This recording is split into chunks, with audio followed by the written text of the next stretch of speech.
the book of Daniel. We're at the fifth and final major prophet book. Lamentations is included in there, although as you know, it is a different book than the rest. It's not so much a prophecy book as it is more of a addition to Jeremiah's book, lamenting over the destruction and ruin of Jerusalem and sorrow. So we did not cover Lamentations because I'm focusing more on the prophets, both the men and their books. So we're now on the fifth and final of what is called the major prophet books, the fourth of the major prophets. Isaiah we've covered, Jeremiah we've covered, Ezekiel we have covered, and now we're up to probably the more familiar one, Daniel. All right? Now, I'm a little bit not jealous. I would love to teach all the minor prophets and take them for myself, all right? But I'm glad to be able to give other men opportunity. You don't want to hear just me, but I love the minor prophets, and I have several that are really my favorites, and I would love to just pick those myself, but I will not do that. We're just going to keep them open there, and you know what? You'll do well to hear from others and their perspective and their teaching style and what God shows them, and it's good for them to get in the Word and study as well. So tonight is the book of Daniel. It's a two-part. We're looking at a general overview, wide lens, panoramic at the book and the man, and then we'll narrow it in a little bit more next week, all right? This tonight will be more of the overview, the historical, a little bit more about Daniel the man. Next week we'll be zeroing in on more of the prophecies, all right? And understanding the book there with some of the great and important prophecies that are the key really to almost all the other prophecies, especially in the New Testament and Revelation. So we'll see how far we get tonight, all right? So tonight, a look at the prophets, Daniel, part 1. Let's read 7 verses. We'll have a word of prayer. Let's read the opening of the book of Daniel. In the 3rd year of the reign of Jehoiakim, king of Judah, came Nebuchadnezzar, king of Babylon, unto Jerusalem, and besieged it. Now, what number besieges this siegement? 3? I hear 3. Everybody bashful? This is number 1, all right? This is the first, all right? So this is the first time Nebuchadnezzar and Babylon come to Jerusalem. This is the first captivity. Remember, Daniel's going to be carried away first. Who's going to be carried away second? Never ask review questions if you're teaching. Because you start being like, oh.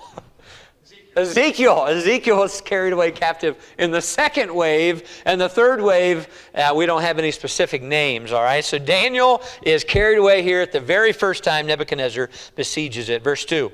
And the Lord gave, notice, the Lord gave. It wasn't Nebuchadnezzar's great power and military might, though he probably thought so. The Lord gave Jehoiakim, king of Judah, into his hand with part of the vessels of the house of God. Notice, part of the vessels. If you read all the different besiegements, by the time all 3 are done, they'll have them all, but it only takes some of them. Which he carried away into the land of Shinar to the house of his God, and he brought the vessels into the treasure house of his God. And the king spake unto Ashpenaz, the master of his eunuchs, that he should bring, so take captive, bring with him, certain of the children of Israel. Now here is the main group. Notice it narrows down. Who are they bringing? Anybody? No, not anybody. Primarily of the king's seed and of the princes. So yes, I would hold to yes. I would take the Bible literally. I believe that Daniel is very likely royalty, royal seed. He may not have been in the direct line, but certainly was related and was one of that specific group that was taken away. Verse 4, even more narrow it down. Not just every child or young person, children whom was no blemish, but well favored and skillful in all wisdom and cunning in knowledge and understanding science, and such as had ability in them to stand in the king's palace, and whom they might teach the learning and the tongue of the Chaldeans.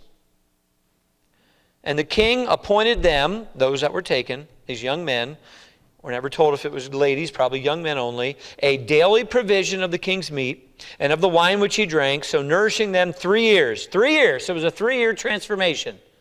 We're going to change everything about you, your name, your culture, your language, everything about it. We're going to train you in all that we are, 3 years, that at the end thereof they might stand before the king. Now among these, so among this group that were taken, were of the children of Judah, Daniel, Hananiah, Mishael, and Azariah, unto whom the prince of the eunuchs gave names. So we're going to change you from these Hebrew names, many of them that signify Jehovah, for to gave unto Daniel. Daniel, you're going to be called Belteshazzar, and to Hananiah of Shadrach, and to Mishael of Meshach, and to Azariah of Abednego. Let's have a word of prayer. Father, help us now as we look into this book. We look at the character of Daniel, of which the book of Daniel calls him greatly beloved. Greatly beloved. Lord, I pray that you would help us to see the character of this young man that was ripped away from his childhood and his family. Probably saw tremendous things that he never forgot, Lord. Pulled away, as far as we know, never to ever return to the land of his birth. And yet, Lord, you used him in a mighty way, in a great way, working in foreign kingdoms among heathen kings and rulers as a light in a dark place. And Lord, I pray you'd help us to have the same faith and relationship with you as Daniel had with you, Lord, I pray. Speak through me now in these few moments. In Jesus' name, amen. Of all the major prophets, you're no doubt more familiar with Daniel than all the rest. And that's because the book is very different than all the rest. So the book has just 12 little chapters. 12 chapters, and could easily be in the minor prophets, if we want to call them that way. All right? In fact, there are two minor prophet books that are longer than the book of Daniel. All right? But again, he's put into that just man-made category of major prophets, not so much on the length of the book, although that is the vast majority of the rest of them, but the majorness, if I could put it that way, the scope of the prophecies. The scope of his prophecies are large indeed. And so though it is a small book, it is quite weighty and powerful in the scope and broadness of the prophecies into the future. Now Daniel's name means God, Jehovah, is my judge. And these young men probably all had names that were similar to that with Jehovah, and they were changed. I've always found it fascinating, just a little quirky thing, that we know that all the Bible is inspired of God, so everything. So it's so fascinating as you read the book, that Daniel's the only one of the boys whose name is retained as Daniel. Now he's called Belteshazzar just 2 or 3 times. But the rest of the time he's always called Daniel. That's fascinating, whereas the other ones are always called Shadrach, Meshach, and Abednego. All right, so I don't know what that means, but it's pretty interesting as you read that through there, that did his name not stick? Why is that recorded that way? I don't know, but it's an interesting little side note for you to chew on there a little bit, all right? I'll simply say this. So we have no idea. The things we want to know, we have no idea. We don't know how old he was. All right? I always just tend to put him, you can read lots of different great commentators and preachers. Absolutely nobody has any idea. All right? 20, 17, 12. All right? I'm just going to settle on 15. All right? You know, somewhere normally between 12 and 20. All right? You think about it, if you're going to take someone away and you're going to try to transform them, all right? It seems like 17, 18, 19 might be a little bit older. They're pretty much set. 12 might be a little young. We have no idea the times in which they lived. But these young men, however old they were taken away. I'm just going to put them at 15. I've always felt that Daniel was maybe a little older, 1 or 2 years older than these other 3 young men. If he wasn't older, he was by far the leader that they looked up to. He might have been a little bit more outgoing. He could stand a little bit stronger, had a little bit more on his own. And you see the other guys sort of following him a little bit. They could have been cousins.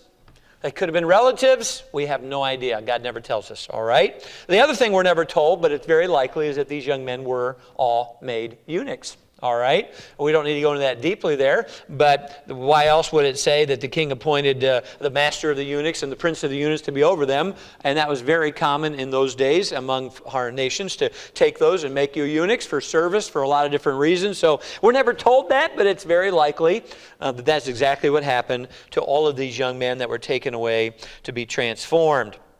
We're told, as far as we know, he never married. And as far as you know, he never went back home to Israel in any way. He stayed the rest of his life there in foreign kingdoms. And we're never told when he died. So there's a lot of unknowns that you and I wish we knew, because we like to know everything and wrap it all up and make it nice and neat. All right, but God doesn't tell us a lot of those things. All right. However, what he does tell us, we know some important dates. We know exactly when it all started because verse 1 of chapter 1 tells us in the 3rd year of the reign of Jehoiakim. So we know we can get really close to that. That's right around somewhere between 607 to 602 BC. All right? You can use the scriptures, then you can supplement that with some secular history. And history knows when Jerusalem was besieged. Nebuchadnezzar is a very famous king, even in secular history. He's one of the great kings of all time, humanly speaking. And so there's a lot of that recorded. So we do know a lot of the timing. In fact, almost every chapter tells you something about the dates. Look at chapter 2, verse 1. And in the 2nd year of the reign of Nebuchadnezzar. Chapter number 3, Nebuchadnezzar the king made an image. Chapter 4, Nebuchadnezzar the king. Chapter 5, Belshazzar the king. Chapter 6, it pleased Darius. I mean, we can know a lot of things there because these kings are well known in history. Cyrus is well known. Darius, all right? We can date a lot of these things, and you can know exactly when the time period of when Daniel is taking place. For those who really love history, as you're looking at what's happening in the Bible, sometimes it's fascinating to see what's happening outside of the Bible. During this whole lifetime of Daniel, you've got the man who claimed to be Buddha was born. All right? You've got Confucius living. We don't think of those kind of things, but if you're looking at secular history, over here, you've got those kind of things going on in the world, while we're focused on Bible history, all right, with Daniel and Israel and all that God is doing. Now, the book of Daniel is a great book. It's a fascinating book. We are very well acquainted with the first 6 chapters. There's 12 chapters, and it's split right down the middle. The first half, 6 individual stories, back to back to back to back to back to back. Daniel 1, you know it. Daniel purposed in his heart. All right? Not going to eat the king's meat or the wine. They test the young man with pulse and grains and bread and vegetables. Wow, look what happens. All right? Chapter 2, Nebuchadnezzar's dream that nobody can interpret. Daniel and the young men pray. He interprets that dream, one of the most important prophecies in all the Bible, which we'll primarily get to next week. Daniel chapter 3, Daniel is probably serving somewhere else in the kingdom, and it focuses on Shadrach, Meshach, and Abednego. And many of you who've taught children in Sunday school, you've taught these lessons. These are things you remember even as a child. If you had a great teacher making this come alive, wow. All right, got to bow down to this statue. You're going to be thrown in the fiery furnace. And you know that story well of what happened there. Daniel chapter 4, a very unique chapter. Nebuchadnezzar, firsthand, is in a way, it's inspired by God, but he's giving a firsthand account of what happened to him. All right, because he got proud and arrogant. And what God did to him, all right? Chapter 5, Nebuchadnezzar's dead. It's likely his grandson is now king, Belteshazzar. The handwriting on the wall, many of you have taught that and learned that. And then in Daniel 6, probably the most famous of the chapters, Daniel in the lion's den. But those 6 chapters, we're going from a young man that was 15, 12, 17. Time you get to chapter 6, he's 80 or 90. All right? Many things have happened in those years. He served in several different kingdoms and under several different kings. And so the book is short and it seems to be fast, but boy, that's a lot of years. Daniel outlives the 70-year captivity. Daniel was taken captive, and guess what? The entire time he was gone, the 70-year captivity came and went. Ezekiel came and went. Jeremiah was still alive. Daniel, no doubt, probably heard Jeremiah preaching as a young man there in Jerusalem. Probably was influenced greatly by the old prophet. All right? Daniel is taken away. And guess what? The entire 70 years take place, and he's still living when they go back. When Cyrus says you can go back. In fact, it's believed that Daniel probably was still living when they began to rebuild the temple in the book of Ezra under Zerubbabel. All right? And so just keep that in mind as you read the book there of all the things that happen in the book. Now, you say, Pastor Moore, but what about the last 6 chapters? Well, let's take a look at that quick. The last 6 chapters are very different. The last 6 chapters are all basically prophecy. You say, well, when did the last 6 chapters happen? Well, we don't have to ask that. We know the answer to all those. Look at them. Look at chapter 7, verse 1. In the first year of Belshazzar, king of Babylon, Daniel had a dream and visions of his head upon his bed. Okay. This chapter 7 takes place, well, Belteshazzar, likely the grandson, is the king. How about chapter 8? in the 3rd year of the reign of King Belshazzar. Okay, so that happens it tells us exactly when these things happen. All right, chapter number 9. In the 1st year of Darius, the son of Ahasuerus. Okay, so this is when Babylon's defeated. Now we have a new king and kingdom, the Medes and Persians. Interesting. All right, chapter number 10. In the 3rd year of Cyrus, king of Persia, a thing was revealed unto Daniel. Chapter 11, also in the 1st year of Darius. Okay, so we can tell when the last 6 chapters took place because it's believed that after Nebuchadnezzar died, if you want to study like Babylonian history, you can find out some of the other kings. We don't know how that, one guy's name, it looks like it's like evil Merodach. And then you've got another guy, and then Belteshazzar. It's likely, it looks like that Daniel was maybe semi-retired or put on the shelf, no longer used as he was previously as a foreigner, and that he was not really used. And it's during that time when much of the second half of the book, Daniel is praying, Daniel is studying, and God appears to him and shows him much Bible prophecy. Take a look at chapter, where are we at here? Take a look at chapter 9, verses 1 and 2. This is a fascinating 2 verses here. So let's just say, we don't know for sure. Hey, Daniel serves faithfully all the years of King Nebuchadnezzar. King Nebuchadnezzar dies. Maybe there's a struggle to who's going to be the next king. And the next king doesn't have any connection with Daniel. So maybe he just sort of doesn't use him. And so Daniel has a lot more time on his hands. I don't know where he lives or what he's doing. And this during that time that God really revealed to him much of what would be Bible prophecy. Look at chapter 9 of Daniel, verses 1 and 2. In the 1st year of Darius, the son of Ahasuerus, of the seed of the Medes, which was made king over the realm of the Chaldeans, in the 1st year of his reign, I, Daniel, understood by books, Daniel's reading, I understood by books the number of the years whereof the word of the Lord came to Jeremiah the prophet, that he would accomplish 70 years in the desolations of Jerusalem. I mean, Daniel is reading, Daniel is studying, the scriptures are coming alive, and he begins to understand some of the things that are going on and what Daniel was preaching on and prophesying in the 70 years. Notice he's reading and studying things there. And so you can see a lot of when these things take place in Daniel's life. Now we know that later on, Darius, the new king or leader under the Persians, brought him out of retirement, it looks like. And appointed him as one of the main leader governors as an old guy, right? Maybe in his 80s. And brings him back. All right, and so God wasn't finished with Daniel, and there's much there in that book that is fascinating. If Daniel was taken captive around 605, Nebuchadnezzar reigned for almost 45 years. So he would have served under him for a long time. And then there would have been a gap of perhaps a few years where maybe he wasn't being used. We don't know all of that exactly. And we know from history that the Medes and the Persians, Cyrus, Darius, we know exactly when they took over because it's at the end of chapter 5. Take a look at Daniel chapter 5. This is the famous handwriting on the wall. Belteshazzar was more of a young, arrogant, not a very successful king, sort of spoiled, right? Having a giant party, everybody's getting drunk. And guess what? He says, hey, bring out the vessels of Jehovah that were taken by my by Nebuchadnezzar. Bring them out. Let's bring those out and have fun with those. The ones that Solomon had dedicated to the temple. Bring them out. Let's right. And they're out there getting, all of a sudden, boom, they see a giant hand writing like in the plaster of the wall.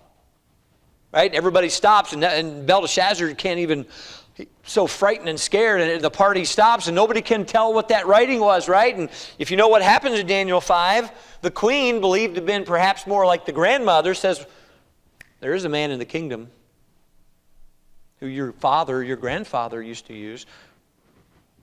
He can do it. He can interpret dreams. And Belshazzar said, he's still around. That guy? I've heard of him. He's still around. That old guy's still here. Bring him. All right? And they bring Daniel, maybe as an old man. And Daniel interprets the handwriting on the wall. And take a look at what happens there, the last 3 verses of Daniel chapter 5. Then commanded Belshazzar, and they clothed Daniel with scarlet, put a chain of gold about his neck, made a proclamation concerning him that he should be the 3rd ruler of the kingdom. And that night, however, in that night, that very night, was Belshazzar, the king of the Chaldeans, slain. And Darius the Median took the kingdom, being about 62 years old, 62 years. I mean, right there you have the end of the Babylonian Empire. Boom, over. You have a transfer of power, and you went to bed, it was the Babylonians and the Babylonian flag.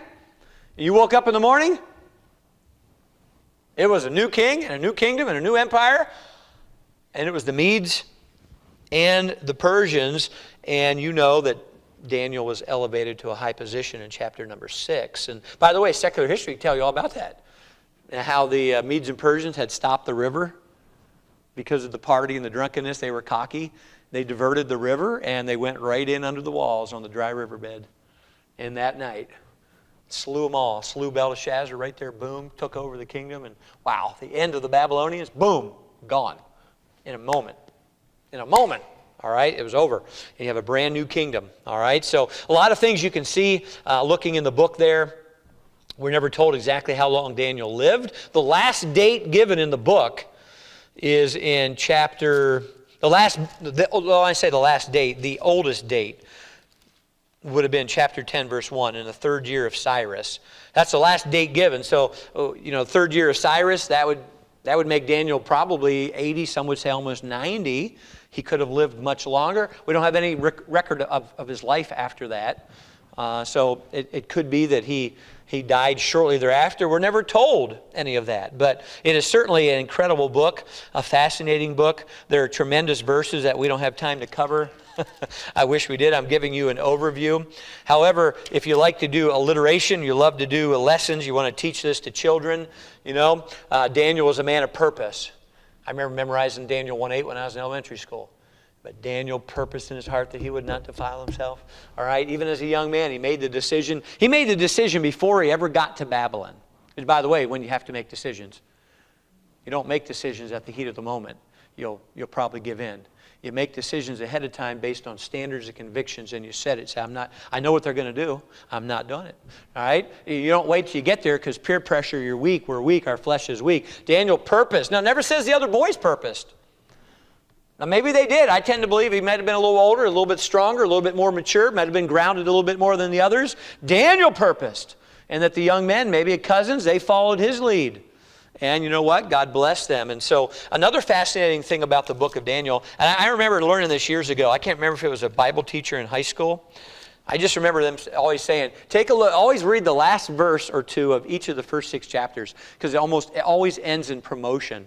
And I always remember that, end of Daniel chapter 1, and Daniel continued until the 1st year of King Cyrus. Daniel chapter 2, what's the last verse? Then Daniel requested of the king, and he set Shadrach, Meshach, and Abednego over the affairs of the province. But Daniel sat in the gate. There's more promotion. Chapter 3 is Shadrach, Meshach, and Abednego, but look what happens at the end of that chapter. Then the king promoted Shadrach, Meshach, and Abednego in the province of Babylon. Chapter 4 is a unique chapter. You won't have anything in there. Chapter 5 we've already read. He was made 3rd ruler. Chapter 6, the lion's den. How does that chapter end? Verse 28, so this Daniel prospered in the reign of Darius and in the reign of Cyrus the Persian. Always love that about Daniel's book, Hey, Daniel always does what's right, and at the end of everyone, God blesses. Hey, promotion, prospered, sat in the gate, elevated to position. Who's that remind you of in the Old Testament? Who's Daniel often tied up with? He's a companion of what other Bible character? Sounds a lot the same. I know you're like, I have no idea, Pastor. There's a lot of things going on. He's compared a lot with Joseph, Old Testament Joseph. Both interpreted dreams. Both were ripped away in their childhood. Both served under foreign nations and foreign kings in the foreign court. Both their lives and testimonies of the Bible are almost spotless. You really see almost no flaws ever mentioned. All right? I mean, they're very much the same. What happened with Joseph? He was taken away, but God blessed him, and he prospered, and he prospered, and he prospered. What happens with Daniel? God blesses him. All right? Their lives are very much intertwined. Daniel was a man of purpose, a man of principle, a man of prayer. He was a man that had power. He was a man that had position. And he's a man of prophecy. All right? And I am going quick, aren't I? I know. All right? We're trying to fly through this. I'm giving you the overview. Whet your appetite. You need to read it. You need to study it. And you can learn some tremendous things in it. All right? Let me just finish with one thing. Let me give you the key chapters and the key verse to the book. For that, we're going to go to chapter number 2. The two key chapters are 2 and 9. We'll focus a little more slower and specific next week when we look at prophecy. Prophecy. Sometimes that scares people. Other times they get all excited. And that their prophecies, sometimes they don't just, they watch a lot of shows. YouTube is a day. All the videos on TV, oh my goodness, you can watch about any kind of thing, magazines and books and movies. Not necessarily studying prophecy that way, but if you're going to be a student of the Bible, you have to study prophecy. You are never going to be a fully developed believer if you shy away from it. Much of the Bible is prophecy, and God did not give it to us, make it so hard and so deep that we would never understand it. He gave it to us for us to know and to trust Him. And in Daniel chapter 2, we have one of the most incredible, fascinating dreams and interpretations in the Bible, and one of the key prophecies in the entire Bible that ties the Bible and world history together. Many of you are familiar with this. Maybe you're not. Nebuchadnezzar has his dream. He can't remember his dream. He wakes up all his astrologers, magicians, wise men. They don't know the dream. They don't know the interpretation. And he threatens death. They round them all up, and that includes Daniel, Shadrach, Meshach, and Abednego. That says in verse 13. They sought Daniel and his fellows to be slain. All of you, it doesn't really matter. Nebuchadnezzar was a very violent, angry man. He was a deadly man. He was a vicious man. He was bloodthirsty. All right? He had a violent temper, and you could be killed in a minute. And on this occasion, he's ready to take them all out. He's very angry. And they come and try to round up. Daniel, they're going to be killed. Daniel, calm and cool under pressure, asks the right questions, gets permission, gets some time, goes back with his buddies. They pray. They have a prayer meeting. God, we need to know this. We have no idea. All right, God reveals to Daniel exactly what's going to happen. Daniel goes back to the king and says, King, I don't know the answers, but my God has showed them to me, and I'm going to reveal them to you. Now, the dream was of this massive statue that many of you are familiar with. Massive statue, and the statue was made up of 4 parts or 5 parts. The shoulders and head were gold. The middle part, maybe we'd call the middle here, torso area, was silver. The waist and down more to the knees was bronze. Down to the almost not all of the feet was iron. And then you had that mixture of iron and clay. And okay. But then there was that giant rolling ball that came and just smashed the whole thing down, and you think, what kind of dream is that? And well, it's one of the most important prophecies in the Bible. So let's just look at the key verse. The key verse is verse 44. And we'll have to finish with this tonight. Daniel 2:44.